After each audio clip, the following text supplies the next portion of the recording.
O ano de 1456 pesava sobre a Valáquia como uma névoa densa e sufocante. O principado, outrora próspero sob o governo de Vlad Dracul, agora definhava sob o comando de Vladislav II, um homem que conquistara o trono através da traição e do sangue. As terras que um dia floresceram com comércio e prosperidade agora tremiam sob a constante ameaça otomana, enquanto o príncipe usurpador navegava entre alianças frágeis e promessas vazias de proteção. Nas fronteiras do reino, onde as montanhas dos Cárpatos tocavam o céu, uma figura solitária observava a terra de sua infância. Vlad Tepes, agora com 25 anos, não era mais o jovem príncipe que havia sido levado como refém para a corte de Mehmed II, 14 anos antes. O tempo na corte otomana havia forjado nele algo novo, algo perigoso.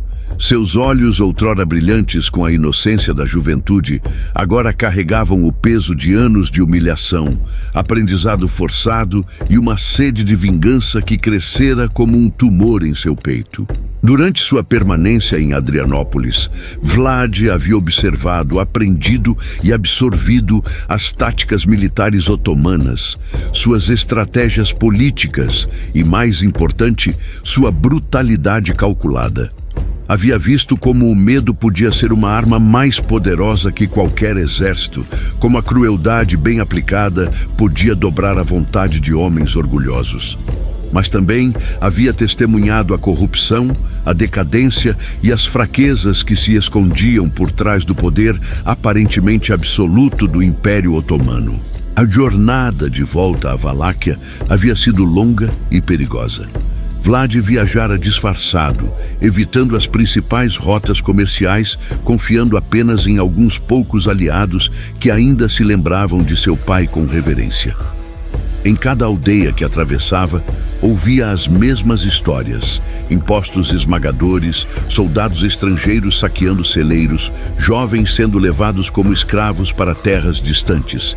E sempre, sempre, o nome de Vladislav II sendo murmurado com uma mistura de medo e desprezo. O castelo de Târgoviste, sede do poder valaquiano, erguia-se no horizonte como um lembrete amargo de tudo que lhe havia sido roubado. Era ali que seu pai governara com sabedoria e força, onde ele próprio havia brincado nos jardins como uma criança despreocupada, onde sua família havia sido brutalmente despedaçada pela ambição de homens sem honra. A cada quilômetro que se aproximava de sua terra natal, a chama da vingança em seu peito ardia com mais intensidade. Vladislav II, o usurpador, havia chegado ao poder através de uma conspiração cuidadosamente orquestrada. Aproveitando-se da ausência de Vlad e da morte de seu pai em circunstâncias suspeitas, ele havia seduzido os boiardos com promessas de riqueza e autonomia, apresentando-se como um governante mais maleável que a linhagem dos Dracul. Mas sua fraqueza logo se tornara evidente. Incapaz de resistir efetivamente à pressão otomana, ele havia transformado a Valáquia em pouco mais que um estado vassalo, pagando tributos humilhantes e permitindo que tropas estrangeiras transitassem livremente por terras que outrora haviam sido livres. Os mercadores que Vlad encontrava em sua jornada falavam de caravanas sendo atacadas por bandidos que operavam com impunidade, de aldeias inteiras sendo abandonadas por seus habitantes em busca de terras mais seguras, de uma nobreza corrupta que enriquecia às custas do sofrimento do povo. Era evidente que o principado estava à beira do colapso, e isso apenas alimentava ainda mais a determinação de Vlad de reclamar o que era seu, por direito de nascimento. Ao se aproximar das terras que conhecera na infância, Vlad começou a fazer contato com aqueles que ainda se lembravam de seu pai com lealdade. Eram poucos, mas eram ferrenhos em sua devoção à memória de Vlad Dracul. Camponeses veteranos de guerra, pequenos nobres que haviam perdido favor com o novo regime, mercadores que haviam prosperado sob o governo anterior. Todos eles viam no jovem príncipe exilado a possibilidade de redenção para sua terra natal. As reuniões secretas aconteciam em tavernas isoladas, em celeiros abandonados, em capelas esquecidas nas montanhas. Vlad ouvia atentamente cada relato, cada queixa, cada súplica por justiça, e em cada conversa ele plantava as sementes de sua futura campanha. Não prometia ouro ou terras, como faziam os políticos tradicionais. Em vez disso, oferecia algo muito mais poderoso. Prometia ordem, prometia justiça, prometia que aqueles que haviam traído a Valáquia pagariam com o próprio sangue. A transformação que os anos de cativeiro haviam operado em Vlad tornava-se evidente para todos que o encontravam. Onde antes havia um jovem impetuoso, agora existia um homem calculista e frio. Onde antes havia compaixão, agora havia apenas determinação implacável. Seus movimentos eram precisos, suas palavras eram medidas, e seus olhos carregavam uma intensidade que fazia homens experientes desviarem o olhar. Conforme os dias passavam e sua presença na região se tornava conhecida por um círculo cada vez maior de apoiadores, Vlad começou a elaborar seus planos. Sabia que não podia simplesmente marchar contra Târgoviste com um punhado de seguidores e esperar vitória. Vladislav II, por mais fraco que fosse, ainda controlava o exército oficial do Principado e tinha o apoio de uma parte significativa da nobreza. Seria necessário algo mais sutil, mais devastador. O retorno de Vlad Tepes à Valáquia não era apenas o regresso de um príncipe exilado. Era o retorno de uma força da natureza, forjada no fogo da humilhação e temperada pelo ódio. E conforme ele olhava para as terras de sua infância, uma única verdade ecoava em sua mente. A era de Vladislav II estava chegando ao fim, e com ela chegaria uma nova era de ferro e sangue para a Valáquia. A preparação para a guerra exigia mais que coragem e determinação. Exigia astúcia, paciência e a capacidade de transformar fraqueza em força. Vlad sabia que seu pequeno grupo de seguidores leais não era páreo para o exército regular que Vladislav II comandava. Mas havia aprendido nas cortes otomanas que os impérios não caem apenas pela força das armas, mas também pela erosão da confiança, pelo medo semeado entre os inimigos e pela exploração hábil das divisões internas. Durante as primeiras semanas após seu retorno, Vlad moveu-se como uma sombra através das terras valaquianas, reunindo não apenas homens, mas informações. Cada taverna visitada, cada mercador interrogado, cada camponês ouvido contribuía para um mapa mental cada vez mais detalhado das forças, fraquezas e vulnerabilidades de seu rival. Descobriu que Vladislav II mantinha sua força principal concentrada na capital, mas dependia de uma rede frágil de guarnições menores espalhadas pelo território para manter controle sobre as rotas comerciais e coletar impostos. Foi durante uma dessas missões de reconhecimento que Vlad teve o primeiro encontro que mudaria o rumo de sua campanha. Em uma taverna próxima à fronteira húngara, um mercador sussurrou-lhe sobre rumores que circulavam na corte de Buda. Iancu de Hunedoara, o regente da Hungria e ferrenho inimigo dos otomanos, estava buscando aliados capazes de criar problemas para o Império Otomano na retaguarda de suas linhas de suprimento. A notícia despertou em Vlad uma possibilidade que não havia considerado antes. Hunedoara era conhecido em toda a Europa como o maior adversário militar dos otomanos, um comandante brilhante que havia infligido várias derrotas humilhantes aos exércitos de Mehmed II. Se pudesse conseguir o apoio do regente húngaro, Vlad teria não apenas recursos militares, mas também legitimidade política para sua causa. A jornada até Hunedoara foi arriscada. Vlad teve que atravessar territórios controlados por Vladislav II, evitando patrulhas e postos de controle. Mas a perspectiva de uma aliança que poderia mudar completamente o equilíbrio de poder na região valia qualquer risco. quando finalmente chegou ao castelo de Hunedoara, foi recebido não como um pretendente desesperado, mas como um parceiro potencial em uma causa maior. Yanku de Hunedoara era um homem já envelhecido pela guerra, mas ainda possuía a mente afiada de um estrategista consumado. Ele viu em Vlad não apenas outro príncipe ambicioso, mas alguém que havia vivido entre os otomanos e conhecia suas táticas, suas fraquezas e seus planos. A conversa entre os dois homens estendeu-se por horas, com Vlad compartilhando informações valiosas sobre as defesas otomanas e as rotas de suprimento que havia observado durante seus anos de cativeiro. O acordo firmado entre eles ia além de uma simples aliança militar. Hunedoara forneceria a Vlad um contingente de soldados húngaros experientes, armas e, mais importante, reconhecimento oficial como o legítimo governante da Valáquia. Em troca, Vlad comprometeu-se a cortar as rotas de suprimento otomanas que passavam por território valaquiano e a servir como um aliado confiável contra qualquer expansão turca na região.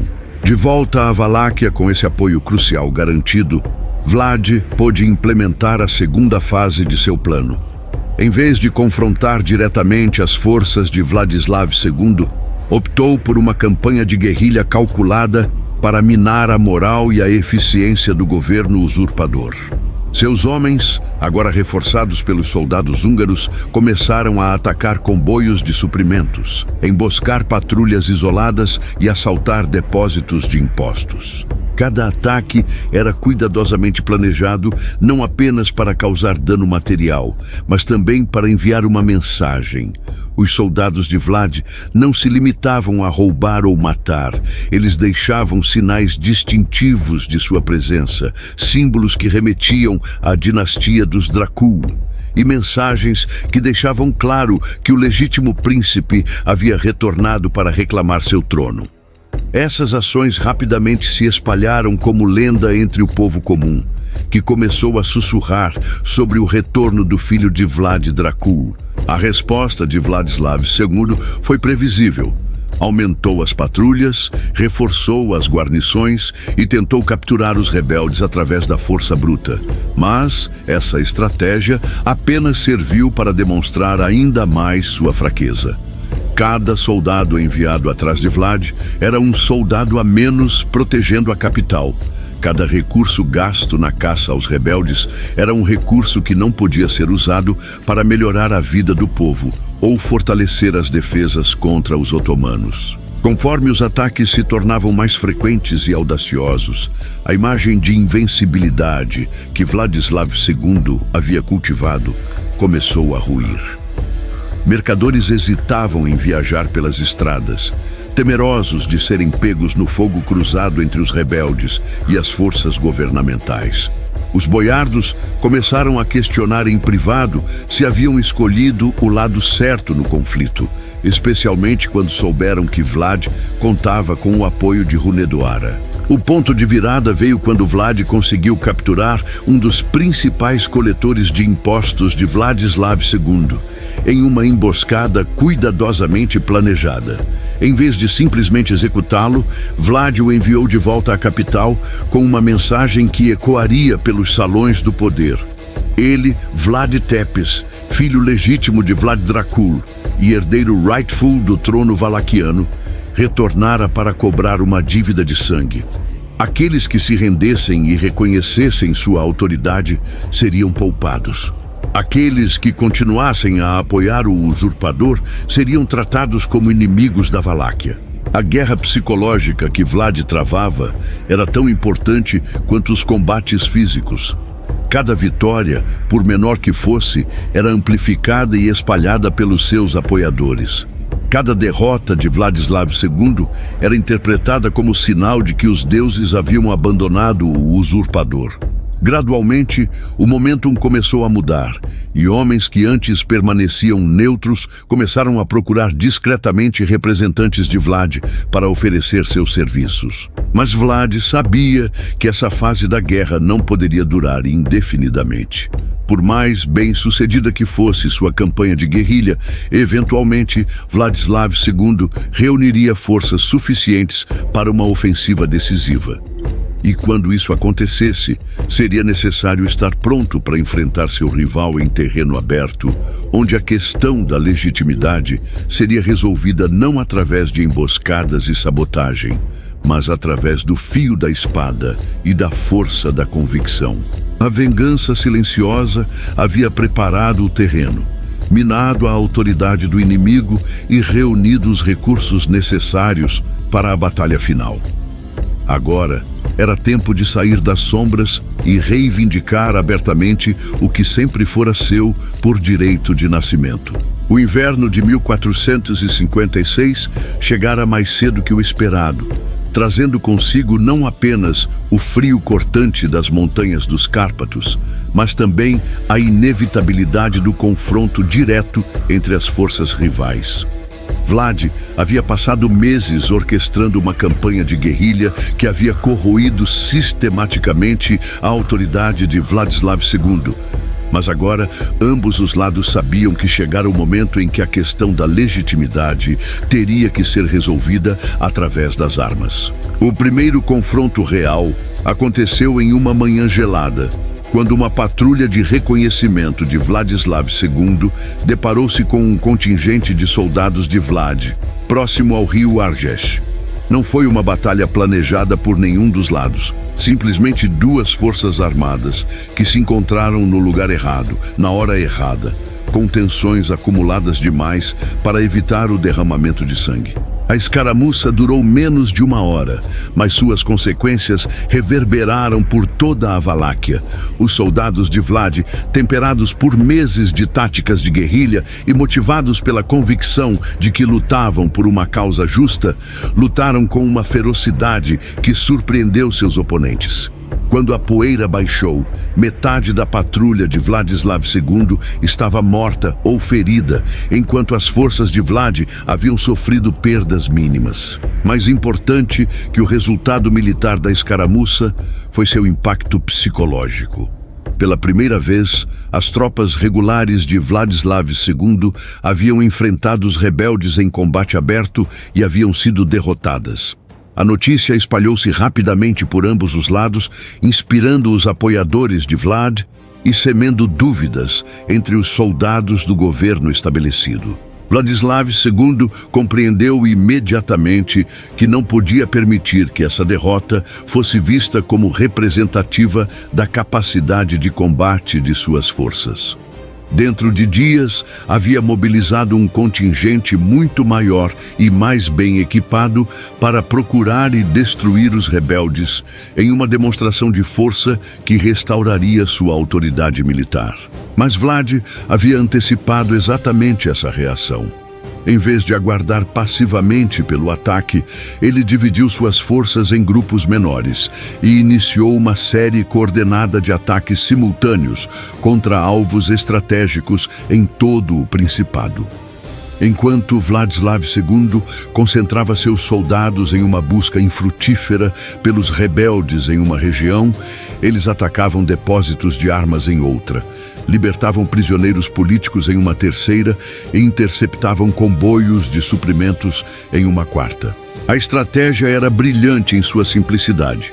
Forçar Vladislav II a dispersar suas forças, tentando responder a múltiplas ameaças simultâneas, impedindo-o de concentrar poder suficiente em qualquer local para obter uma vitória decisiva. Cada pequena vitória dos rebeldes atraía mais voluntários para sua causa, enquanto cada fracasso em capturar Vlad diminuía ainda mais o prestígio do governo estabelecido. Foi durante esse período de guerra de movimento que a questão dos boiardos tornou-se crítica.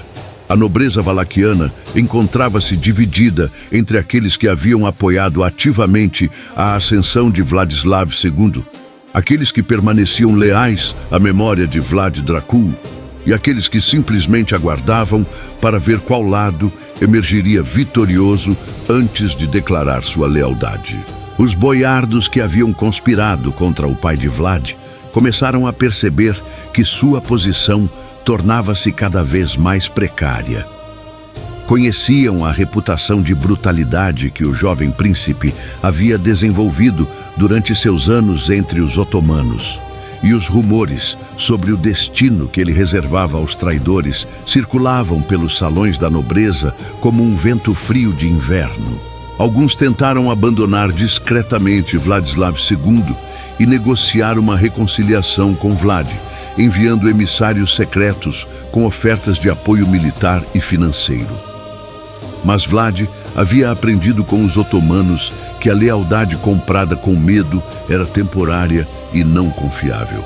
Suas respostas aos emissários eram uniformes. Aqueles que desejassem seu perdão teriam que demonstrá-lo através de ações concretas contra Vladislav II, não através de palavras vazias. A situação tornou-se ainda mais complexa quando chegaram notícias de que o próprio Império Otomano estava observando o conflito com interesse crescente. Os turcos haviam investido considerável capital político em manter Vladislav II no poder, pois ele havia se mostrado um vassalo conveniente e previsível. A perspectiva de que fosse substituído por Vlad, que eles conheciam pessoalmente e sabiam ser imprevisível e potencialmente hostil, era profundamente perturbadora para os estrategistas otomanos. Rumores começaram a circular de que o sultão Mehmed II estava considerando uma intervenção direta no conflito para manter seu fantoche no poder. Essa possibilidade adicionou uma nova dimensão à guerra civil, transformando-a de uma disputa dinástica local em uma proxy war entre forças cristãs e muçulmanas na fronteira do Império Otomano. A pressão externa teve o efeito paradoxal de unir alguns elementos da nobreza valaquiana atrás de Vlad. Por mais que temessem sua reputação de brutalidade, muitos boiardos viam na possibilidade de intervenção otomana uma ameaça ainda maior à autonomia valaquiana. Começaram a chegar a Vlad ofertas de apoio de nobres que anteriormente haviam sido neutros ou mesmo hostis à sua causa. Conforme o inverno avançava e os combates se intensificavam, tornou-se claro que a guerra havia entrado em uma nova fase.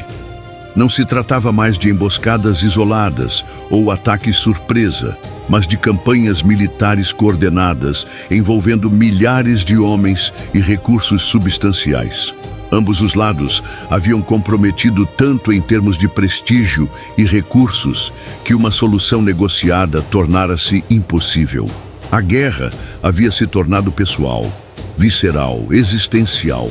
Para Vlad, representava não apenas a reconquista de seu trono hereditário, mas a vingança por anos de humilhação e pela destruição de sua família.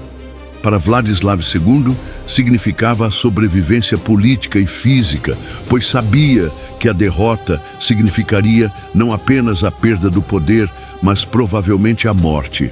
O palco estava montado para um confronto final, que determinaria não apenas quem governaria a Valáquia, mas que tipo de governo ela teria. A era das manobras políticas sutis e das alianças temporárias estava chegando ao fim. O que viria a seguir seria decidido pela força das armas e pela vontade de homens dispostos a morrer por suas convicções. A primavera de 1457 trouxe consigo não apenas o degelo nas montanhas dos Cárpatos, mas também a inevitabilidade de uma resolução violenta para o conflito que havia devastado a Valáquia durante os últimos meses. Ambos os exércitos haviam crescido consideravelmente. Vlad contava agora com mais de 3.000 homens, incluindo os veteranos húngaros fornecidos por Iancu de Hunedoara e centenas de camponeses e pequenos nobres que haviam se juntado à sua causa.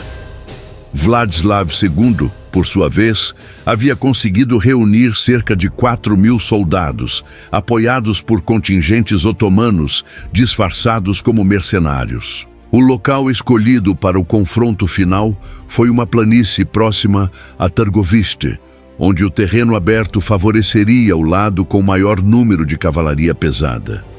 Vladislav II havia escolhido essa posição estrategicamente, confiando que seus cavaleiros blindados poderiam quebrar as linhas inimigas através de uma carga devastadora que encerraria rapidamente a rebelião. Mas Vlad havia passado anos estudando táticas militares na corte otomana, onde havia aprendido que a vitória nem sempre pertencia ao lado com mais soldados ou melhor equipamento. Havia observado como forças aparentemente superiores podiam ser derrotadas através de táticas inovadoras, uso inteligente do terreno e, acima de tudo, pela capacidade de manter a moral das tropas em momentos críticos. Na manhã da batalha, enquanto a névoa ainda cobria a planície como um sudário, ambos os comandantes reuniram seus oficiais para instruções finais. Vladislav II, cercado por boiardos em armaduras reluzentes e estandartes coloridos, apresentava a imagem tradicional de um rei medieval preparando-se para a guerra. Sua estratégia era simples e direta: usar sua superioridade numérica e a disciplina de suas tropas regulares para esmagar a rebelião de uma vez por todas. Vlad, em contraste, parecia quase ascético em sua preparação. Vestia uma armadura funcional, sem ornamentos desnecessários, e seu círculo interno consistia não apenas de nobres, mas também de soldados veteranos que haviam subido nas fileiras através de mérito e lealdade. Sua abordagem à batalha refletia as lições aprendidas durante seus anos de cativeiro. Guerra era uma questão de sobrevivência, não de glória, e vitória pertencia àqueles que estavam dispostos a fazer qualquer sacrifício necessário.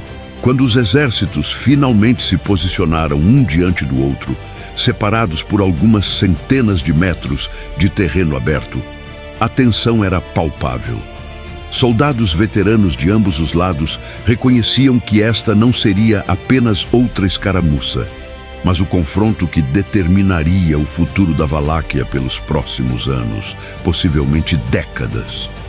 A batalha começou tradicionalmente, com arqueiros de ambos os lados trocando vôleis de flechas que escureceram o céu matinal.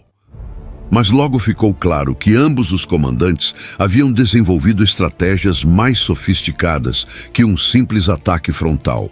Vladislav II tentou envolver as flancos de Vlad, usando sua cavalaria superior, enquanto Vlad respondeu com uma manobra que havia observado os otomanos executarem com sucesso. Um fingimento de retirada que atraiu os cavaleiros inimigos para uma emboscada preparada com estacas afiadas escondidas na grama alta.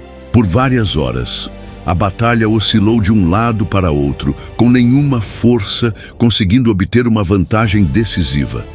Os soldados de Vladislav II tinham melhor equipamento e treinamento formal, mas os homens de Vlad lutavam com a desesperação de quem sabia que a derrota significaria não apenas a morte, mas também o fim de qualquer esperança de liberdade para a Valáquia.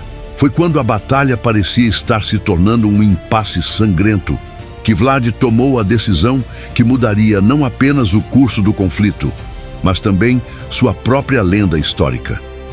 Percebendo que uma vitória militar tradicional poderia exigir um custo em vidas que suas forças não podiam sustentar, ele ordenou que seus homens cessassem o combate e enviou um arauto ao campo inimigo com uma proposta extraordinária.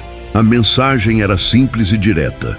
Vlad desafiava Vladislav II para um combate singular, rei contra rei, com o vencedor recebendo não apenas a vitória na batalha, mas também a submissão completa das forças derrotadas. Era uma proposta que ecoava as tradições antigas da guerra medieval, quando disputas entre nobres eram às vezes resolvidas através de duelos pessoais que evitavam o derramamento de sangue em massa. Vladislav II encontrou-se em uma posição impossível. Recusar o desafio seria interpretado como covardia, minando fatalmente sua autoridade entre seus próprios homens. Mas aceitar significava apostar sua vida e reino no resultado de um combate singular contra um homem cuja reputação de habilidade marcial havia crescido enormemente durante os meses de guerra de guerrilha. A pressão dos boiardos ao seu redor muitos dos quais viam no duelo uma oportunidade de resolver o conflito sem mais perdas entre suas próprias forças, eventualmente o forçou a aceitar. O desafio foi aceito publicamente, com ambos os exércitos servindo como testemunhas de um acordo que vincularia ambos os lados ao resultado. O campo de duelo foi marcado no centro da planície, um círculo de aproximadamente 50 metros de diâmetro, onde os dois pretendentes ao trono valaquiano resolveriam sua disputa através da força das armas. As regras eram simples: combate até a morte, sem quartel pedido ou oferecido, com vitória pertencendo ao último homem em pé. Conforme os dois homens se preparavam para o confronto que determinaria o destino de um reino, soldados de ambos os lados observavam em silêncio respeitoso. Sabiam que estavam presenciando um momento que seria lembrado na história da Valáquia por gerações futuras, independentemente de quem emergisse vitorioso. A atmosfera era carregada de expectativa e tensão, como o ar antes de uma tempestade. Em questão de minutos, uma das duas figuras estaria morta, e com ela, as esperanças e sonhos de milhares de homens que haviam seguido sua causa. O duelo de reis estava prestes a começar e, com ele, uma nova era na história da Valáquia.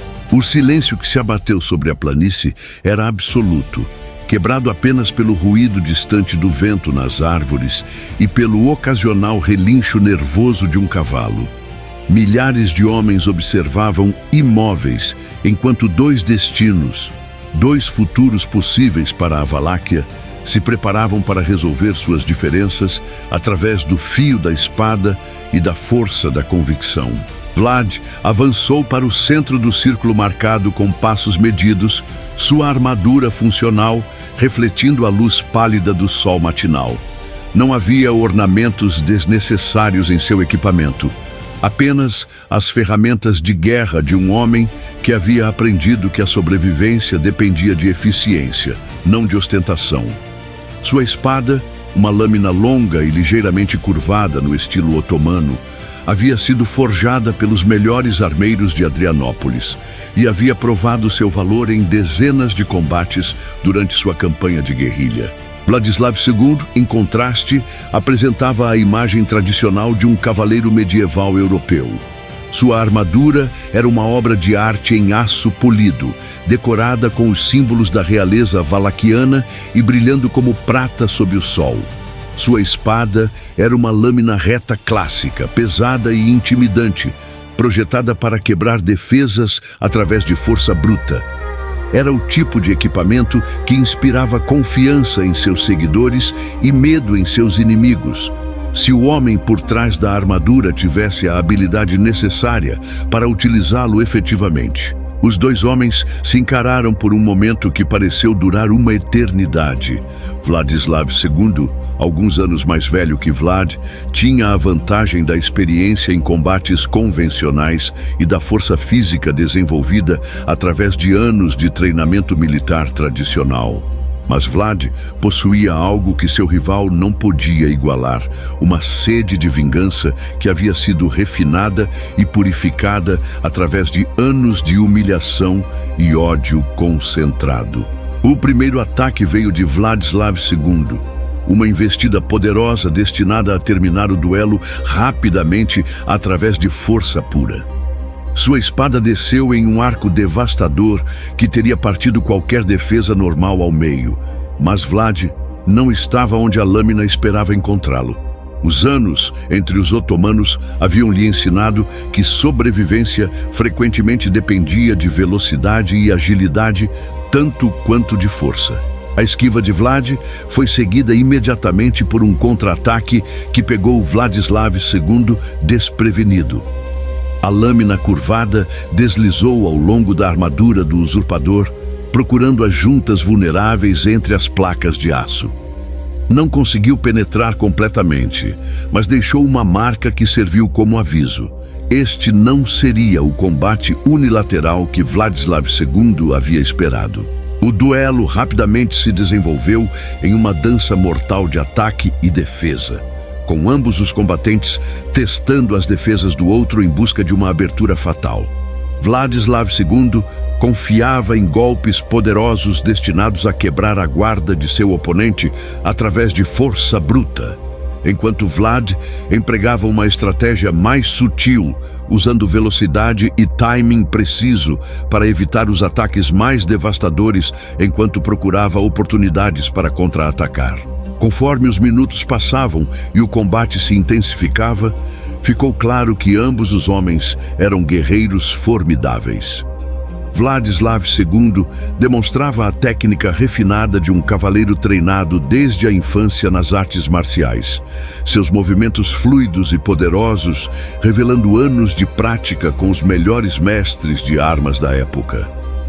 Mas Vlad possuía algo que não podia ser ensinado em nenhuma escola de esgrima: uma determinação feroz, alimentada por anos de ódio acumulado e a convicção absoluta de que sua causa era justa.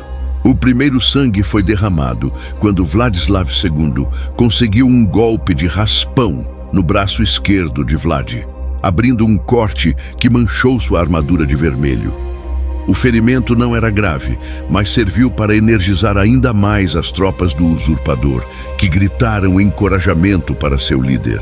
Vlad, no entanto, pareceu nem mesmo notar a ferida, sua concentração permanecendo absoluta enquanto continuava a procurar uma abertura nas defesas do inimigo. A oportunidade veio quando Vladislav II, encorajado por seu pequeno sucesso, tornou-se ligeiramente descuidado em sua agressividade. Um golpe particularmente ambicioso deixou-o momentaneamente desequilibrado, e Vlad aproveitou a abertura com a precisão de um predador. Sua lâmina encontrou a articulação no pescoço da armadura de Vladislav II, penetrando profundamente na garganta do usurpador. O resultado foi instantâneo e definitivo.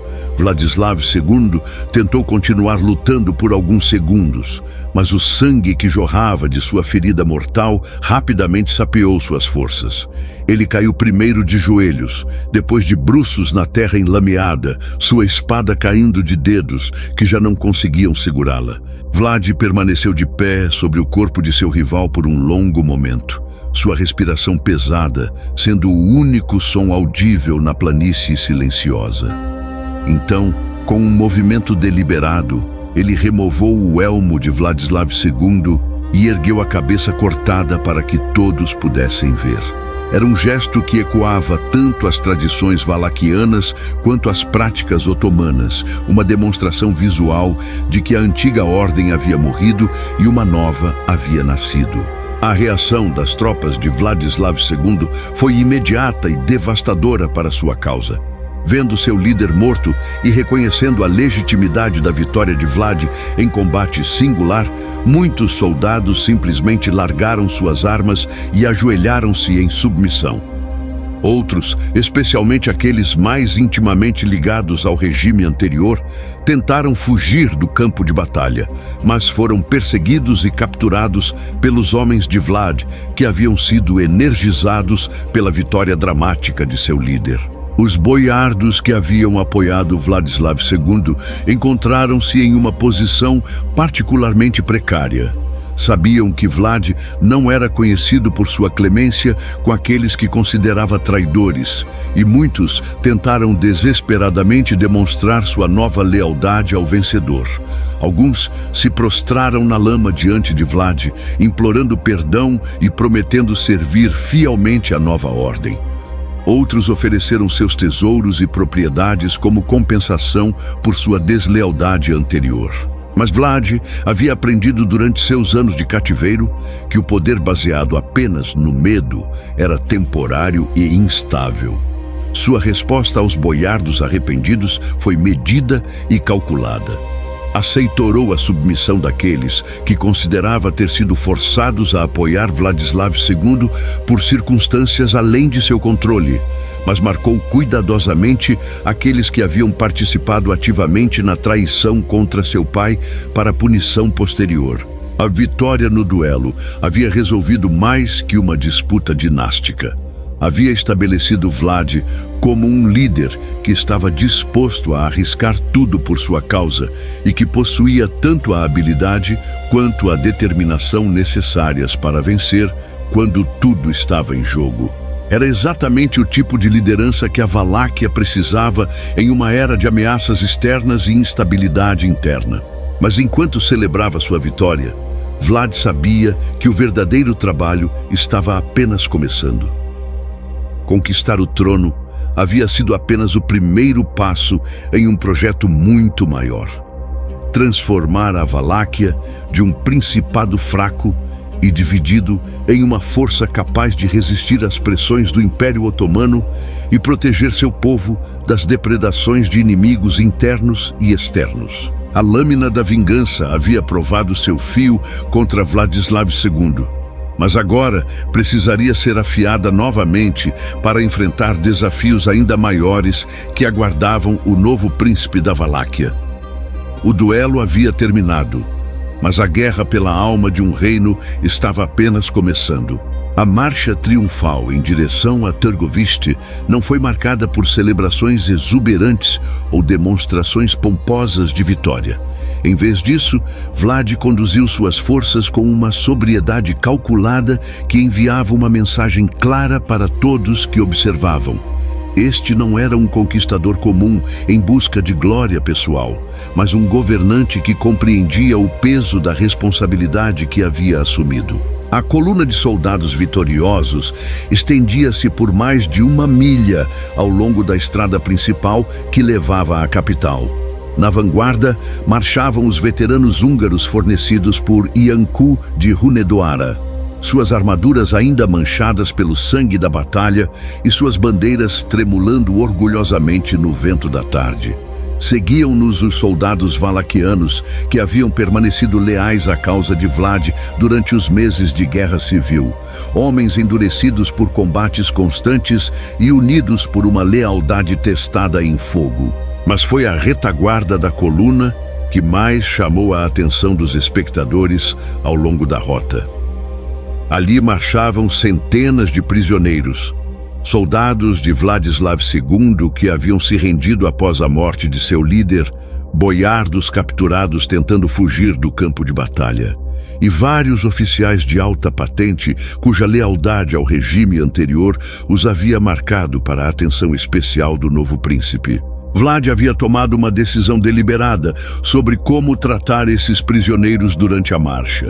Em vez de executá-los sumariamente ou mantê-los em correntes, permitiu que marchassem com uma dignidade relativa, mas sempre sob guarda pesada e com a clara compreensão de que seus destinos seriam determinados quando chegassem à capital. Era uma demonstração sutil, mas poderosa, de que o novo governante operava segundo princípios diferentes dos tradicionalmente esperados. A entrada em Târgoviste foi coreografada para máximo impacto psicológico. Vlad havia enviado mensageiros à frente para anunciar sua chegada e garantir que toda a população da cidade estivesse presente para testemunhar a transferência de poder. Quando finalmente cavalgou pelas portas da cidade ao entardecer, não foi recebido com o tipo de aclamação espontânea que tradicionalmente saudava um conquistador vitorioso. Em vez disso, a população observava em silêncio respeitoso, muitos recordando-se da última vez que haviam visto aquele rosto. Ainda um garoto sendo levado como refém pelos otomanos mais de uma década antes. O homem que retornara era irreconhecivelmente diferente. Onde antes havia inocência juvenil, agora existia uma dureza forjada pela experiência. Onde antes havia impetuosidade, agora havia controle calculado. O castelo de Târgoviste, sede ancestral do poder valaquiano, havia permanecido praticamente inalterado durante os anos de governo de Vladislav II. Mas Vlad imediatamente percebeu as mudanças súbitas que refletiam a natureza do regime anterior. Tapetes e decorações otomanas em várias salas, símbolos de vassalagem que lembravam constantemente a todos da subordinação da Valáquia ao poder turco. Uma das primeiras ações de Vlad como novo governante foi ordenar a remoção imediata de todos esses símbolos de submissão. Não foi uma decisão tomada por raiva ou impulso, mas uma declaração política cuidadosamente calculada sobre a direção que seu governo tomaria. A Valáquia, sob seu comando, não seria um estado vassalo covarde, mas um principado orgulhoso e independente. A cerimônia de coroação, realizada 3 dias após sua chegada à capital, foi deliberadamente simples e austera. Vlad rejeitou as elaboradas tradições bizantinas que haviam caracterizado a ascensão de governantes anteriores, optando por uma cerimônia que enfatizava responsabilidade e serviço rather than luxury and privilege. Em seu discurso de coroação, dirigindo-se aos boiardos assembleados, Vlad deixou clara sua filosofia de governo. Não haveria retorno aos dias de indulgência e corrupção que haviam caracterizado o regime anterior. Em vez disso, estabeleceria um governo baseado em mérito, lealdade e, acima de tudo, na proteção dos interesses valaquianos contra todas as ameaças, internas ou externas. Mas foi sua abordagem aos boiardos que realmente definiu o tom de sua nova administração. Em vez de buscar reconciliação imediata com todos os membros da nobreza, Vlad dividiu-os claramente em categorias baseadas em suas ações durante o conflito. Aqueles que haviam permanecido leais à memória de seu pai ou que haviam se juntado à sua causa durante a rebelião foram recompensados com posições de responsabilidade no novo governo. Aqueles que haviam apoiado Vladislav II por necessidade ou conveniência, mas sem participar ativamente em crimes contra a dinastia dos Dracul, foram perdoados condicionalmente. Suas propriedades foram mantidas, mas foram colocados sob observação discreta e excluídos das posições mais sensíveis do governo, até que pudessem provar sua lealdade através de ações concretas. A terceira categoria, aqueles que haviam participado ativamente na conspiração contra Vlad Dracul ou que haviam cometido crimes particulares contra o povo valaquiano durante o governo de Vladislav II, foi marcada para punição exemplar. Vlad não anunciou publicamente suas intenções em relação a esses homens, mas deixou claro que justiça seria feita de acordo com a gravidade de seus crimes. A atmosfera no castelo, durante os primeiros dias do novo regime, era carregada de tensão e expectativa.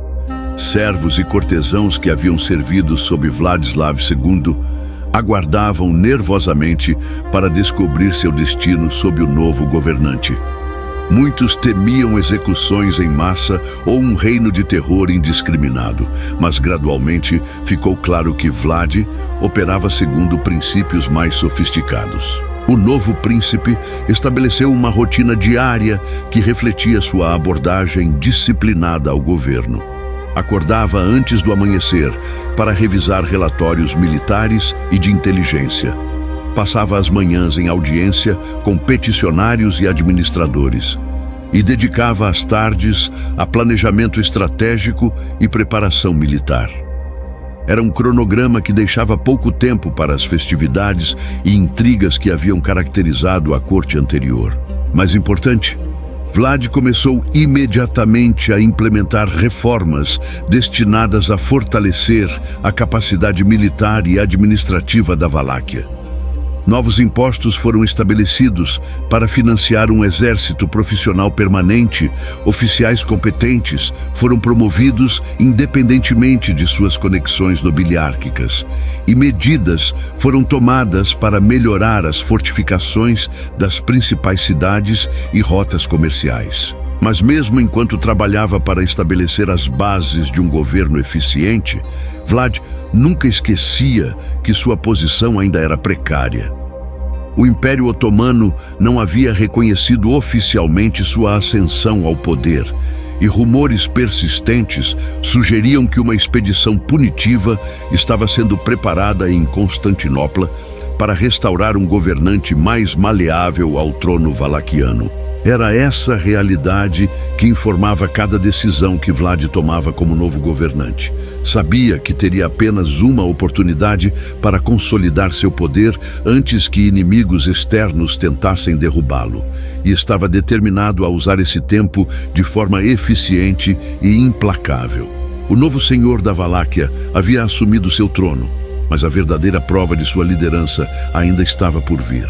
O outono de 1457 trouxe consigo as primeiras demonstrações públicas do tipo de governante que Vlad pretendia ser. Durante os primeiros meses de seu reinado, havia se concentrado principalmente em questões administrativas e de defesa, deixando muitos observadores incertos sobre suas verdadeiras intenções em relação àqueles que haviam traído sua família. Essa incerteza chegaria ao fim de maneira dramática e aterrorizante. A investigação sobre os crimes cometidos durante o governo de Vladislav II havia sido conduzida discretamente por agentes leais a Vlad, que haviam passado meses compilando evidências sobre corrupção, traição e atrocidades cometidas contra o povo valaquiano. Os resultados dessas investigações revelaram um padrão sistemático de abuso de poder que havia deixado o principado empobrecido e vulnerável a seus inimigos. O primeiro alvo da justiça de Vlad foi Boyar Stefan, um dos principais conspirators na traição contra Vlad Dracul. Stefan havia não apenas participado do assassinato do pai de Vlad, mas também havia se enriquecido através da venda de camponeses valaquianos como escravos para mercadores otomanos. Sua captura foi realizada durante uma festa em sua propriedade rural, onde foi preso juntamente com vários cúmplices. O julgamento de Stefan foi conduzido publicamente na praça principal de Târgovište, com Vlad presidindo pessoalmente os procedimentos. Não foi uma farsa judicial, mas um processo genuíno onde evidências foram apresentadas e testemunhas foram ouvidas. Quando Stefan foi inevitavelmente considerado culpado de traição e crimes contra a humanidade, a sentença foi pronunciada com uma frieza que silenciou a multidão assembleada. A execução não seguiu os métodos tradicionais de decapitação ou enforcamento. Em vez disso, Vlad havia escolhido um método que havia observado durante seus anos entre os otomanos, mas refinado para máximo impacto psicológico. Stefan foi empalado em uma estaca afiada que havia sido cuidadosamente posicionada para penetrar seu corpo sem danificar órgãos vitais, garantindo uma morte lenta e agonizante que poderia durar horas ou mesmo dias. A estaca foi então erguida na entrada principal da cidade, onde permaneceria como um aviso permanente para qualquer um que considerasse trair a Valáquia ou seu governante legítimo. A visão do traidor agonizando lentamente em sua posição elevada enviou ondas de choque através da população, mas também transmitiu uma mensagem inequívoca sobre o destino que aguardava aqueles que cruzassem o novo príncipe. Nos dias que se seguiram, outros traidores identificados foram julgados e sentenciados de maneira similar. Boyar Mircea, que havia colaborado com os otomanos no saque de aldeias cristãs, foi empalado ao lado de Stefan. Boyar Radu, que havia vendido informações militares valaquianas aos turcos, juntou-se aos outros em sua posição elevada de vergonha e agonia. Cada execução foi conduzida com cerimônia solene, mas sem sadismo desnecessário.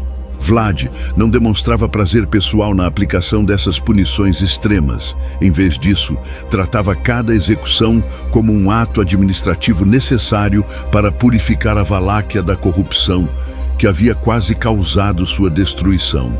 O impacto psicológico dessas execuções foi imediato e profundo. Boiardos que haviam considerado resistir ao novo regime rapidamente reconsideraram suas posições. Funcionários corruptos que haviam se acostumado à impunidade durante o governo anterior Subitamente descobriram religião e começaram a restituir voluntariamente propriedades roubadas. Comerciantes que haviam conspirado com ocupantes estrangeiros apressaram-se em demonstrar sua lealdade renovada à Valáquia. Mas Vlad compreendia que o terror sozinho não era suficiente para construir um governo estável. Paralelamente às execuções públicas dos traidores mais flagrantes, implementou uma série de reformas destinadas a recompensar a lealdade e competência. Camponeses que haviam perdido suas terras para boiardos corruptos as recuperaram através de decreto real. Soldados que haviam servido fielmente durante a Guerra Civil receberam propriedades confiscadas dos traidores executados. A aplicação dessas políticas revelou um lado diferente da personalidade de Vlad. Enquanto era implacável com aqueles que considerava inimigos do Estado, demonstrava genuíno concern pelo bem-estar daqueles que considerava inocentes ou virtuosos. Camponeses que compareciam às suas audiências públicas descobriam que suas petições eram ouvidas com atenção e frequentemente atendidas com generosidade surpreendente. Esta combinação de extrema dureza com inimigos e benevolência com súditos leais criou uma atmosfera única na Valáquia. Por um lado, existia medo genuíno das consequências de deslealdade ou corrupção.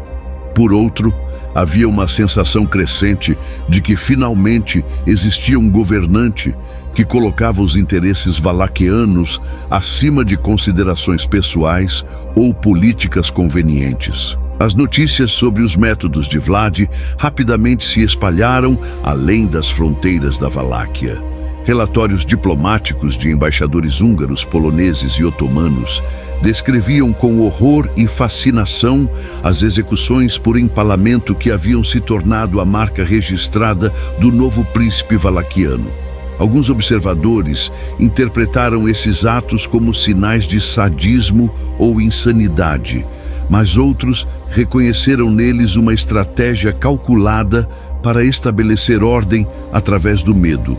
O próprio povo valaquiano reagiu às execuções com sentimentos mistos. Muitos aprovaram a punição dos traidores e corruptos que haviam causado tanto sofrimento durante o regime anterior. A visão de boiardos arrogantes que haviam abusado de sua posição, agora agonizando em estacas, proporcionou uma forma sombria de satisfação para aqueles que haviam sido suas vítimas. Mas também havia aqueles que ficaram perturbados pela brutalidade dos métodos empregados. Mesmo aqueles que aprovaram os objetivos de Vlad questionaram se medidas tão extremas fossem necessárias ou moralmente justificáveis. Essas preocupações eram particularmente prevalentes entre o clero, que lutava para reconciliar a aparente piedade cristã de Vlad com sua disposição para infligir sofrimento prolongado, mesmo em seus piores inimigos. Vlad estava plenamente consciente desses sentimentos conflitantes, mas permaneceu comprometido com sua estratégia. Havia aprendido durante seus anos de cativeiro que meias medidas e compromissos eram frequentemente interpretados como fraqueza pelos inimigos do Estado. Se queria garantir que a Valáquia nunca mais caísse vítima das traições e incompetência que quase haviam destruído o Principado, era necessário estabelecer precedentes que desencorajariam permanentemente tal comportamento. À medida que o inverno se aproximava e o número de estacas na entrada de Târgoviște crescia constantemente, ficou claro que os primeiros sinais do empalador eram apenas o início de uma transformação fundamental na natureza do governo valaquiano. O príncipe que havia reconquistado seu trono através da força das armas estava agora remodelando sua sociedade através da aplicação calculada do terror como ferramenta de governo. O inverno de 1458 encontrou Vlad Tepes firmemente estabelecido no trono da Valáquia, mas longe de complacente com sua posição. Durante os meses que haviam se seguido à sua vitória sobre Vladislav II e a subsequente campanha de execuções que havia eliminado seus principais inimigos internos, ele havia trabalhado incansavelmente para consolidar seu controle sobre todos os aspectos do governo valaquiano. O castelo de Târgovist havia sido transformado de um centro de intriga cortesã em uma máquina administrativa eficiente. As antigas tradições de banquetes elaborados e entretenimentos frívolos haviam sido substituídas por reuniões de trabalho focadas em questões militares, econômicas e diplomáticas. Vlad havia estabelecido um sistema de relatórios diários que lhe permitia monitorar desenvolvimentos em todas as regiões de seu principado, desde movimentos de tropas otomanas na fronteira até colheitas em aldeias remotas nas montanhas. A reestruturação da administração valaquiana refletia as lições que Vlad havia aprendido durante seus anos de cativeiro na corte otomana. Havia observado como um império eficiente operava através de hierarquias claras, comunicação rápida e responsabilização rigorosa de oficiais em todos os níveis. Adaptou esses princípios às condições específicas da Valáquia, criando um sistema de governo mais centralizado e eficiente do que qualquer coisa que o Principado havia experimentado anteriormente. Mas mesmo enquanto fortalecia seu controle interno, Vlad mantinha-se constantemente consciente das ameaças externas que pairavam sobre sua jovem dinastia. Relatórios de inteligência chegavam regularmente de agentes em Constantinopla, Buda e outras capitais regionais, todos confirmando que sua ascensão ao poder havia sido notada com alarme pelos principais poderes da época. O Império Otomano, em particular, via o governo de Vlad como uma ameaça direta aos seus interesses estratégicos na região. Vladislav II havia sido um vassalo conveniente, contente em pagar tributo e permitir direitos de trânsito às forças otomanas em troca de proteção contra inimigos externos. Vlad, pelo contrário, havia deixado claro desde o início que pretendia buscar uma política de independência que poderia interromper os planos otomanos para expansão adicional na Europa Central. A pressão diplomática de Constantinopla havia começado quase imediatamente após a consolidação do poder de Vlad. Embaixadores turcos chegaram em Târgovist, portando ofertas que eram simultaneamente generosas e ameaçadoras. Subsídios financeiros massivos, em troca do reconhecimento da suzerania otomana, combinados com insinuações sutis sobre as consequências de recusar termos tão generosos. A resposta de Vlad a essas aberturas diplomáticas havia sido característica em sua clareza e desafio. Em uma audiência formal, assistida por toda a sua corte, ele havia recebido o embaixador otomano principal com toda a devida cerimônia, ouvido educadamente as propostas apresentadas e então entregado uma resposta que seria lembrada por gerações. Falando em turco perfeito aprendido durante seus anos de cativeiro, Vlad havia informado ao embaixador que a Valáquia não era uma mercadoria para ser comprada e vendida, mas um principado cristão independente com direitos antigos e tradições que não podiam ser negociados por conveniência. Ele havia concluído sua resposta apresentando ao embaixador um presente simbólico, uma estaca de madeira similar àquelas que adornavam a entrada de sua capital, junto com a sugestão de que fosse apresentada ao sultão Mehmed como expressão dos sentimentos valaquianos sobre a suzerania otomana. A reação a esse insulto diplomático havia sido previsível. Em questão de semanas, chegaram relatórios de preparações militares massivas sendo empreendidas em territórios otomanos adjacentes à Valáquia. Movimentos de tropas, acúmulo de suprimentos e preparações de engenharia, todos sugeriam que uma grande campanha militar estava sendo planejada para a primavera seguinte. Mas Vlad não havia esperado passivamente que essas preparações fossem completadas. Durante os meses de inverno, ele havia empreendido uma série de iniciativas destinadas a fortalecer as defesas da Valáquia e interromper o planejamento otomano.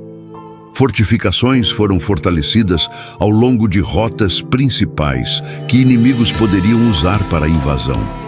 Depósitos de suprimentos foram estabelecidos em locais estratégicos para permitir resistência sustentada, mesmo se cidades principais caíssem para atacantes. Mais importante, Vlad havia começado a implementar um programa abrangente de reformas militares que transformaria o exército valaquiano de uma coleção de tropas feudais e mercenários em uma força de combate profissional capaz de enfrentar regulares otomanos em condições iguais.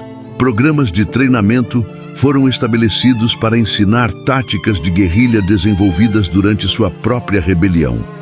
Equipamentos foram padronizados e melhorados. Oficiais foram promovidos com base no mérito em vez de nascimento. Mas talvez mais significativamente, Vlad havia começado a recrutar e treinar uma força de elite de soldados pessoalmente leais a ele, em vez de a obrigações feudais tradicionais. Esses homens, escolhidos entre os veteranos mais capazes de suas campanhas de guerra civil, foram treinados não apenas como soldados, mas como agentes capazes de operar atrás das linhas inimigas, interrompendo comunicações e criando caos em territórios controlados por oponentes. Quando o inverno começou a dar lugar à primavera e os relatórios de preparações militares otomanas tornaram-se cada vez mais urgentes, Vlad convocou uma reunião final de seus conselheiros mais próximos para revisar as preparações para o conflito esperado. A atmosfera na Câmara do Conselho era tensa, mas determinada. Todos os presentes compreendiam que os meses vindouros determinariam se o breve reinado de Vlad terminaria em derrota e morte ou o estabeleceria como uma força duradoura na política regional. Olhando ao redor para os rostos de homens que o haviam seguido através da guerra civil e consolidação política, Vlad sentiu uma sensação de satisfação com o que havia sido realizado. Em menos de 2 anos, ele havia transformado um principado fraco e dividido em um estado unificado, capaz de desafiar um dos impérios mais poderosos do mundo. A Valáquia, que enfrentaria a invasão otomana, era fundamentalmente diferente do principado que Vladislav II havia governado. Mas a satisfação era temperada pelo realismo sobre os desafios à frente. O Império Otomano comandava recursos muitas vezes maiores que qualquer coisa que a Valáquia pudesse reunir. A vitória, se viesse, exigiria não apenas habilidade militar, mas astúcia excepcional, determinação e talvez uma medida de sorte que poucos comandantes poderiam esperar desfrutar. Levantando-se de seu trono, uma cadeira de madeira simples que deliberadamente evitava as decorações elaboradas favorecidas por governantes anteriores, Vlad dirigiu-se ao seu conselho uma última vez, antes que a temporada de campanha começasse. Suas palavras eram medidas e calmas, mas carregavam um subtom de resolução férrea que havia se tornado sua marca registrada durante seu curto, mas transformativo reinado. Ele lembrou-os de que lutavam não meramente por glória pessoal ou legitimidade dinástica, mas pela independência de um principado cristão contra um império que buscava reduzir toda a Europa Oriental à vassalagem. Que a vitória estabeleceria a Valáquia como um farol de resistência para outros povos lutando contra a expansão otomana, enquanto a derrota provavelmente resultaria na absorção completa do Principado no Império Turco. Conforme a primavera se aproximava e o conflito inevitável se desenhava mais perto, Vlad podia olhar para trás em sua consolidação de poder com um orgulho genuíno. De um príncipe exilado com um punhado de seguidores leais, ele havia se tornado o governante indiscutível de um principado que era mais forte, mais unificado e mais determinado do que havia sido por décadas. O trono do dragão estava seguro, Mas seu maior teste ainda estava por vir.